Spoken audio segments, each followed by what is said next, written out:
Like करिए, subscribe करिए, bell icon दबाना बिल्कुल मत भूलिए। डू यू नो, ये कहते हैं कि आपको इतना कॉन्फिडेंस होना चाहिए कि आर्टिकल छपाए छपाए कोने में डालो ना, कौन पढ़ रहा है यहाँ पे Washington post.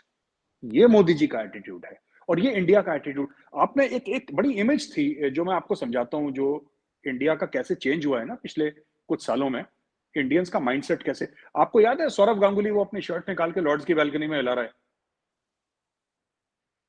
That is the mindset of the new India कि हमें कोई फर्क नहीं पड़ता, लॉर्ड्स होगा, लॉर्ड्स होगा, तुम्हारे लिए होगा। हम आए, तुम्हें ठोक दिया, अपनी बनियान भी निकाली, टी शर्ट भी निकाली, घुमा भी दी। तो अच्छा, दूसरी चीज जो है ना, ये बात कि मुसलमानों ने 1000 साल के लिए राज करा, ये बात भी गलत है। साउथ इंडिया में कई ऐसी जगह थी जहां पे मुस्लिम्स ने कभी राज नहीं करा। और पीक जो था Mughal empire, that was during the time of Aurangzeb Alamgir. वो पीक पे था। और उस समय जब पीक पे था औरंगजेब आलमगीर का जो एम्पायर था, चीमा साहब, औरंगजेब को डिप्रेशन हो गया था। बिकॉज मराठों ने अंडर छत्रपति शिवाजी महाराज, मराठों ने इतनी खिड़कियां हिलाई मुगल साम्राज्य की कि उसको बेचारे को डिप्रेशन हो गया। वो कब से लड़ रहा था पता है, 10 20 30 साल कब से कितना लड़ लड़ के मराठों के साथ। मराठों ने क्लासिकल गुरिल्ला वॉरफेयर वेज करा, classical guerrilla warfare Chhatrapati Shivaji Maharaj ने। कभी जंगलों में, कभी पठारों में, कभी बीहड़ में, कभी किलों में, यहां से मारा वहां से। They were used to, the Mughals were used to a conventional war. इनको समझ में नहीं आया कि छत्रपति शिवाजी कहां से अटैक कर रहे हैं, क्या कर रहा है। ये बहुत बेचारे हिल गए थे। तो ये कहना कि पूरा एक छत्र राज था मुस्लिम्स का इंडिया पे, ये भी गलत है। पर हाँ, दिस इज ऑल्सो ट्रू कि large parts of northern India, large parts of western India and some parts of southern India, जहां तक बाद में आप हम देखते हैं कि हैदराबाद तक जहां तक निजामत गई थी, वहां तक तो था, वहां तक तो था, ये बात सच है। जो ब्रिटिश रूल था, that was never Christian rule, that was British rule. जो मुस्लिम रूलर्स थे उन्होंने इस्लाम के नाम पे रूल करा। उनके सिक्कों के ऊपर कलमा लिखा गया या उनके सिक्कों के ऊपर इस्लामिक क्रेड। अंग्रेजों का कुछ नहीं था। अंग्रेजों का था क्वीन की फोटो बनाई और 1 रुपए 2 रुपए 3 रुपए जो भी उनको छापना था। They ruled in the name of the queen और the crown for that matter.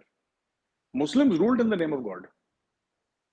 अब मैं बताता हूं कि ये भाजपा का, ये जो आरएसएस का या बजरंग दल का या विश्व हिंदू परिषद का क्या हुआ,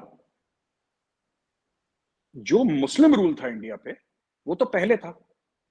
1857 पे तो खत्म हो गया मुस्लिम रूल, उसके पहले भी नहीं था। खैर, ईस्ट इंडिया कंपनी ने घेर रखा था, लेकिन 1857 के बाद फिर कंपनी राज खत्म हुआ और मलिका ब्रिटानिया का राज, या जो भी राजा था वहां पे, उसका राज हो गया यहाँ पे।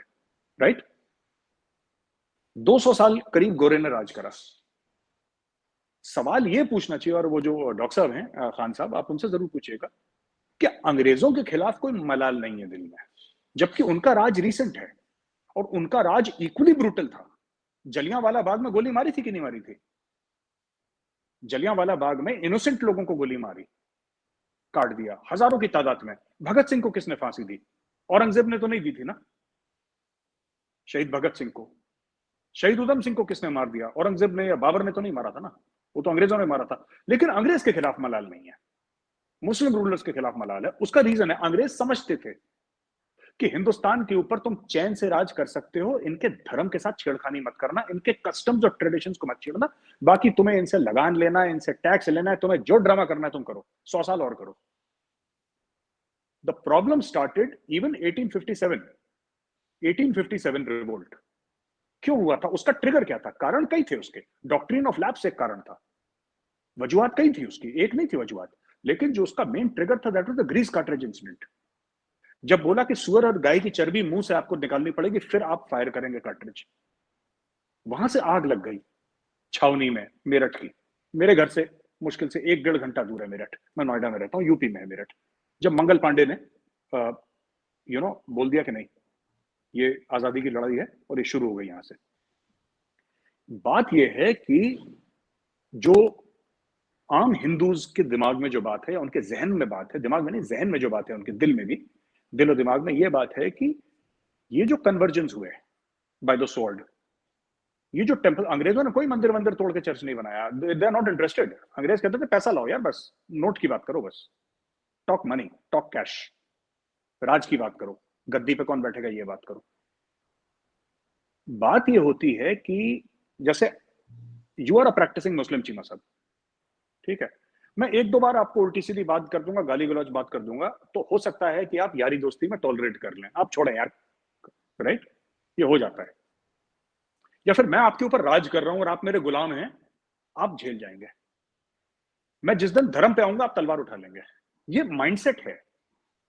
मैंने इस्लाम के बारे में गलत बोला, आप तलवार उठा लेंगे 2 मिनट के लिए। बाकी मैं चीमा साहब को, कमर चीमा को, मैंने कमर चीमा बुरा आदमी है, डकैत है, ये है, आप कहेंगे चलो मत ही मारो यार, बकवास है बंदे की, ना बोलने दो उसको। ये माइंडसेट होता है बंदे का।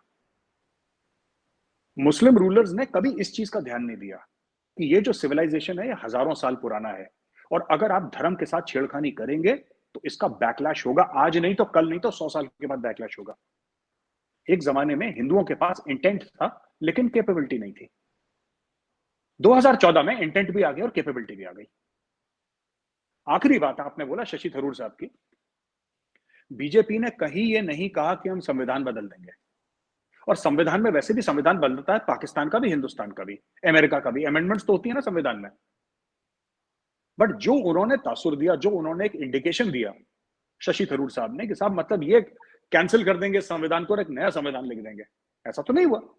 और मोदी जी अगर चाहें तो मोदी जी के पास 300 से ऊपर सीटें हैं पार्लियामेंट में, वो कोई भी लॉ चेंज कर सकते हैं, उनको कौन रोकने वाला है। पर नहीं करा उन्होंने, नहीं हुआ कुछ, ऐसा कुछ भी नहीं हुआ और ऐसा होगा भी नहीं, because our institutions are simply too strong, they are simply too strong for one person to, इसमें, और मुझे नहीं लगता कि उनकी कोई मंशा भी है ऐसे करने की। और जो हिंदू राष्ट्र का कॉन्सेप्ट है ना, आखिरी चीज चीमा साहब, देन वी कैन, मैंने ज्यादा टाइम ले लिया आपका। चीमा साहब, जो जो हिंदू राष्ट्र का कॉन्सेप्ट है ना, हिंदू राष्ट्र का concept, it is of course a physical concept, but it is also a moral concept. जो हिंदुत्व कहते हैं, Hindutva is the Sanskrit word for Hinduism. Hinduism को लोग अच्छा मानते हैं, हिंदुत्व को लोग कहते हैं कि साहब ये तो गलत चीज है। Is the same thing, there is no difference.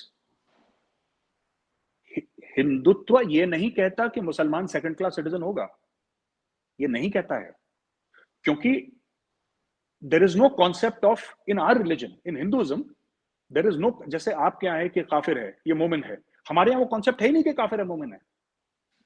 ये हमारी किसी भी किताब में देख लीजिए, ये है ही नहीं कॉन्सेप्ट।